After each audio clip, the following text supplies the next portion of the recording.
अब ये जो दरख्वास्त इन्होंने इंतखाबी धांधली वाली। हाँ, इसी पे मैं वो जो दरख्वास्त जुडिशल इंक्वायरी वाली अगर मैं वो करूँ, ये हामिद खान जो पीटीआई के सीनियर लीडर हैं, उन्होंने ये दरख्वास्त दायर की थी कि इसकी जुडिशल इंक्वायरी कराई जाए ताकि पता लग सके लोगों को कि क्या मामलात हुए थे।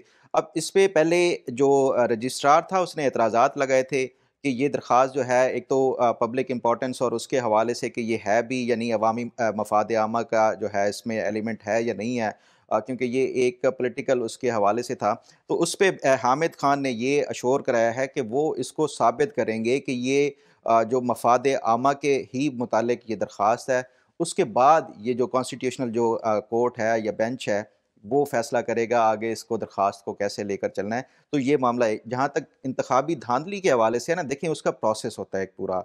इंतखाबात में जो धांधली का साबित करने के लिए आप ऐसे नहीं होता कि डायरेक्टली सुप्रीम कोर्ट चले जाएँ। उसके लिए प्रोसेस जो पहले एक इलेक्शन कमीशन के लेवल के ऊपर होता है उसकी, फिर उसके बाद इलेक्शन ट्रिब्यूनल्स बनते हैं। इलेक्शन ट्रिब्यूनल्स में आप चैलेंज करते हैं किसी भी हलके, किसी भी जो कॉन्स्टिट्यूएंसी हो उसमें मतलब ये धांधली मुझे हुई या आपकी नहीं। बातों से ऐसा लग रहा है, सॉरी आपकी बात काट रही हूँ, आपकी बात से ऐसा लग रहा है ये मसाइल हल होते-होते 5 साल गुज़र जाएँगे। बिल्कुल, ऐसा ही लगता है। देखिए क्योंकि प्रोसेस फ़ॉलो नहीं किया जा रहा। आप पहले इलेक्शन ट्रिब्यूनल्स में जाते हैं, उसके बाद अगर इलेक्शन ट्रिब्यूनल से फ़ैसला आता है, फिर हाई कोर्ट और फिर सुप्रीम कोर्ट जाता है। तो ये पीटीआई की तरफ से, ये पीटीआई को भी पता है, क्योंकि ये जो लीगल माइंड्स हैं, हमसे तो ज़्यादा ही उनके पास नॉलेज होता है, उनको पता है ये सारी चीज़ें। तो ये एक खानापुरी की गई है, अदरवाइज़ मुझे नहीं लगता कि इसके हवाले से कोई वो होगा। अगर कॉन्स्टिट्यूशनल बेंच ने भी ये वो ज़्यादा से ज़्यादा यही होगा कि वो रेफ़र करेंगे कि पहले जो ट्रिब्यूनल्स हैं उनको फ़ैसला करने दें और उसके बाद जो है ये फिर मामलात को देखा जाएगा। तो इससे मुझे नहीं लगता कि कोई आने वाले दिनों में कोई कॉन्स्टिट्यूशनल बेंच से पीटीआई को रिलीफ़ मिले, चाहे वो 9 मई के हवाले से हो या फिर जो इंतखाबी धांधली के हवाले से। ये जो जनरल फैज़ हमीद के कोर्ट मार्शल के हवाले से है ना, इसका आगे जाके जो है ना, ख़ास तौर पे जो जनरल फैज़ हमीद पे जो इल्ज़ाम है कि इन्होंने आर्मी चीफ़ की तैनाती उसमें हर्डल्स क्रिएट करने के लिए और उसमें पीटीआई के साथ मिल के जो उस टाइम इवेंट्स हुए थे, उसमें किरदार अदा किया था। देखें ये आता है उसमें आप जो साज़िश और उसके हवाले से। तो जो फ़ौज में इस हवाले से जो साज़िश और इसकी जो सज़ा है ना, वो मैक्सिमम कैपिटल पनिशमेंट है, यानी सज़ाए मौत हो सकती है। अब देखना ये है कि ये जो इल्ज़ामात लगाए गए हैं, ये आगे जाके साबित जो प्रोसिक्यूशन है वो कैसे करती है और जनरल फैज़ हमीद की तरफ से जो दिफ़ा है वो कैसे किया जाता है। जो अभी इनके जो वकील हैं मियाँ अली अशफ़ाक़, उनसे भी मेरी बात हुई और उन्होंने ख़ैर किसी भी हवाले से कोई इन्फॉर्मेशन देने से वो अभी इनकार किया है। वो कह रहे हैं कि ये बिल्कुल सीक्रेट जो मामला है, इस पे अभी वो कुछ नहीं कर सकते और ना ही ये बताया कि कब से ये बाकायदा इसका ट्रायल शुरू हो रहा है। बहरहाल उन्होंने ये कन्फर्म किया कि वो जनरल फैज़ हमीद का दिफ़ा कर रहे हैं।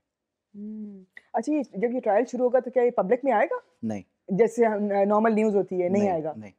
ये अच्छा, इसका प्रोसेस भी यही होता है कि आप जब ये पहली दफ़ा ये एक जो ट्रिब्यूनल है या इसको अदालत कहें, मिलिट्री कोर्ट कहें, ये जब ये फ़ाइनल फ़ैसला देगा, तो उसके बाद अगर ये जनरल फैज़ हमीद के ख़िलाफ़ ये फ़ैसला जाता है, तो उनके पास ऑप्शन होगा कि ये एक एपलेट ट्रिब्यूनल में चैलेंज कर सकते हैं कि ये फ़ैसले में ये कुछ जो भी लेकुनास हैं या कोई भी लीगल वो हैं, तो वो एक नया फिर ट्रिब्यूनल बनेगा, 3 रुकनी जो फ़ौजी एक अदालत लगाई जाएगी।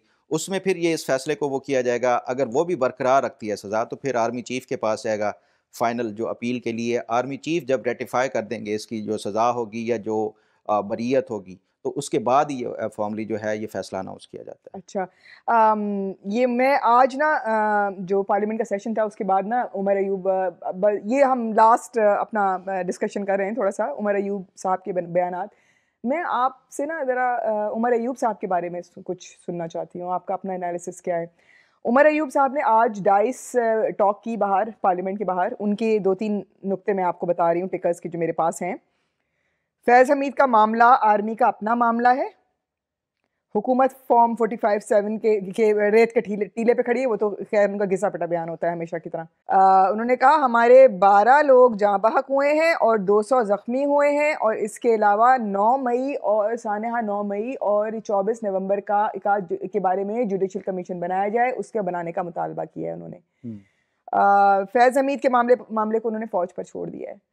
और बड़ी उन्होंने बोला कि अंधोनाक फायरिंग हुई हमारे लोगों पर और खैबर पख्तूनख्वा के लोगों पर निहत्थे शहरियों पर गोलियां बरसाई गईं। आप उनका किस तरफ देखते हैं आप उनको? नरीन, पहले मैं उस पे बात करने से पहले ना, आप क्योंकि कंटिन्यूअसली उस टाइम कवर कर रही थी ये हाँ, सारा जो इवेंट था, हाँ। आप मुझे बताएँ क्योंकि आप उसके बाद ये टॉक शॉक पे नहीं आई। जो हमारे देखने वाले हैं, पहले ये बताएँ कि क्या फायरिंग वाक़ई उस दिन में हुई थी? क्योंकि आप तो लाइव ये कवर कर रही थी सारा कुछ और हमारा जो ऑफ़िस है यहाँ से बिल्कुल नीचे साथ ही यहाँ पे ये जो प्रोटेस्ट हो रहे थे, क्या वाक़ई फायरिंग के इंसिडेंट्स हुए? किसने की? क्या मामलात थे? असल हक़ाइक़ क्या थे?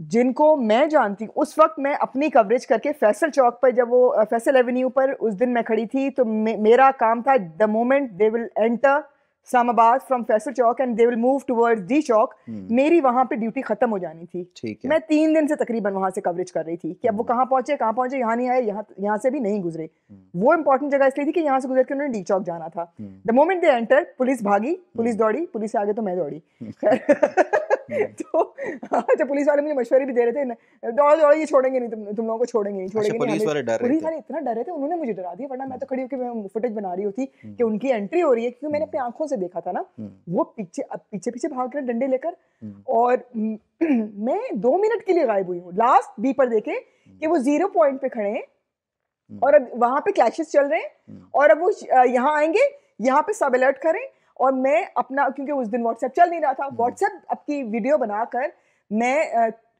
10 मिनट के लिए गायब हुई होंगी हुँ, उस स्पॉट से हुँ, क्योंकि मुझे आगे ट्रांसफर करना था। हुँ, मैं वापस आई हूँ तो मैंने देखा मैं यूँ कॉर्नर पे खड़ी हुई फैसल एवेन्यू के वो जो अंडरपास था वहां से आ रही है पुलिस भागती हुई धड़ धड़ धड़ धड़ धड़ धड़ धड़ धड़ धड़ ये मेरे आगे से जा रहे हैं हुँ। और मुझे भी मशवरे देते जा रहे हैं क्योंकि मैंने वो पहना हुआ था प्रेस का और पूरा मुझे भी लग रहा मैं भी मुझे ये मेरा हुलिया ना पुलिस वालों की पुलिस तरह वाला क्योंकि वो लग रहा बुलेट प्रूफ था। जैकेट हुँ, एक जैसी रखती है वो जो हुँ, कैप भी हुँ, होती है जो उसके अलावा मैंने दूसरा देखा बहुत सारे जो मुजाहिरीन थे उनके हाथों में मोटे मोटे डंडे हुँ, और वो पागलों की तरह मतलब जुनूनियों की तरह वो भागते हुए हुँ, पुलिस वालों के पीछे जा रहे थे। हुँ, पुलिस वालों ने मुझे मशवरा दिया बेटा यहाँ से भागो हुँ, छोड़ेंगे नहीं तुमको हुँ, ये बहुत कुटणगे ये बहुत कुटणगे ये पुलिस वालों की कहानी थी। हुँ, और मैं फिर एक पुलिस वाले की ही गाड़ी में फौरन बैठ गई और जो मेरा सेफ स्पॉट था मैं वहां पे वहाँ पे चली गई। पहुँचे। अच्छा उसके बाद थोड़ी देर बाद यहाँ से जब वो गुजर गया और डी चौक तक पहुंच गए उसके बाद कोई मुझे आधा घंटा लगा होगा या 1 घंटा लगा होगा अपने ऑफिस दफ्तर वापस आने में जब तक वो डी चौक पहुंच चुके थे। हुँ,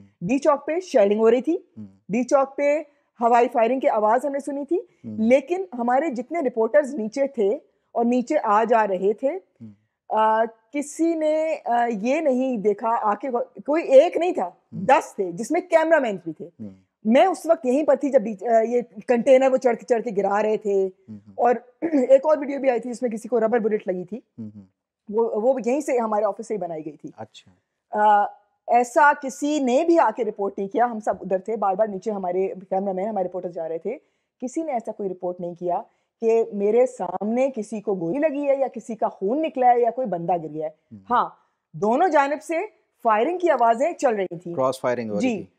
बल्कि रिसेंटली अभी मुझे अपने किसी कैमरामैन से ये पता चला, 2 कैमरामैन से मेरी बात हो रही थी कि उन्होंने कहा कि हमारी खुद बात हुई नीचे जो रेंजर्स थे, तो उन्होंने कहा कि ये कोई होता है जिसमें सिर्फ़ आवाज़ आती है, हुँ, हुँ, उसमें कोई फायरिंग नहीं होती, उसमें कोई वो नहीं बुलेट्स होता, नहीं होती? बुलेट्स नहीं होती लेकिन ये वो उसके लिए होता है, कुछ ऐसी कोई बात की उसने, अच्छा। डराने के लिए होता है और उसका स्प्लैश होता है स्प्लैश मतलब स्पार्क होता है बहुत ज़्यादा, हुँ, हुँ, उसकी आवाज़ बहुत ज़्यादा होती है और रबर बुलेट्स वो कर रहे थे फायरिंग। फायरिंग फिर मुजाहिरीन की तरफ से भी जारी थी, लेकिन एरियल फायरिंग चल रही थी। यहाँ अच्छा। से सीधी डायरेक्ट फायरिंग नहीं थी। नहीं, दोनों तरफ से डायरेक्ट फायरिंग नहीं थी। हुँ, हुँ, ना इस पूरे डी चौक से चाइना चौक तक किसी हमारे रिपोर्टर ने आके बताया उस 2-3 घंटे के दौरान कि कोई मैंने लाश देखी है, बंदे गिर गए। उसी दौरान मैं यहीं से जब ये सब कुछ क्लैशेस चल रहे थे ना, मैं और एजाज सैयद क्योंकि हम लोग रात के जागे हुए थे, तो हमने कहा अब थोड़ा हमें रेस्ट करना है और हम लोग उसी में के उन्हीं क्लैशेस से निकल के बीच में हम अपने होटल की तरफ गए। अच्छा। हाँ, शेलिंग भी चल रही थी, ये सब कुछ चल रहा था। अगर ऐसे अंधाधुंध फायरिंग चल रही होती, हमारे सामने बॉडीज़ ना गिरी होती। हुँ, यहाँ से उस वक़्त तो क्लाइमेक्स था डी चौक के ऊपर। हुँ, मैंने ऐसा कुछ नहीं देखा, ना ही मेरे किसी रिपोर्टर ने, ना ही मेरे किसी कैमरामैन ने आके ऊपर हमें बताया कि मैंने खून देखा, मैंने लाश देखी या बंदा गिर गया या मर गया बंदा, ऐसा कुछ नहीं। बिल्कुल। मेरा ख़्याल है कि ये जो आप पूछ भी रही थी ना तो इसका जवाब भी वही है कि ये जो पीटीआई की तरफ से हमेशा से जो चीज़ों को एक्ज़ैजरेट किया जाता है, पहले शुरू में पता नहीं सैकड़ों के हिसाब से इन्होंने वो कहा, फिर उसके बाद आहिस्ता-आहिस्ता कम होते ये अब 12 पे आए हैं। जबकि इन्होंने मेरा ख़्याल है जो डाटा है या रिकॉर्ड है वो 6 का शुरू में वो किया था। बहरहाल एक भी इंसानी जान अगर वो मारी जाती है, कत्ल की जाती है, तो वो भी बड़ी कीमती होती है। वो इस हवाले से तो बड़े अफ़सोसनाक है।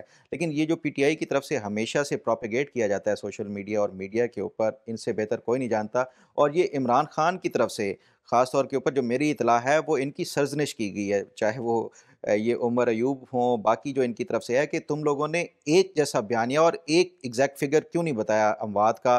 कोई कुछ कह रहा है, कोई कुछ कह रहा है, इससे बयानिया कमज़ोर होता है। तो ये इमरान खान की तरफ से हमेशा से ये डिक्टेट किया जाता है कि चीज़ों को लेके मीडिया के ऊपर कैसे वो लेके जाना है, सोशल मीडिया के ऊपर कैसे लेके जाना है। तो मेरा ख़्याल है कि उमर अयूब साहब का अब तो वो इतनी ज़्यादा वो वैसे भी नहीं है कि इनको हटा दिया गया है जो जुडिशल कमीशन का उससे भी और इवन जो बुशरा बीबी है मेरा ख़्याल है कि वो तो सब अब जो जितने भी यहाँ पे जो लीडरशिप है उनके ऊपर इनका जो ट्रस्ट है वो ख़त्म हो गया है कि ये शायद एस्टेब्लिशमेंट के साथ इवन जो अपनी पार्टी के अंदर भी ये एक-दूसरे के साथ जो है वो इनको एतमाद नहीं है।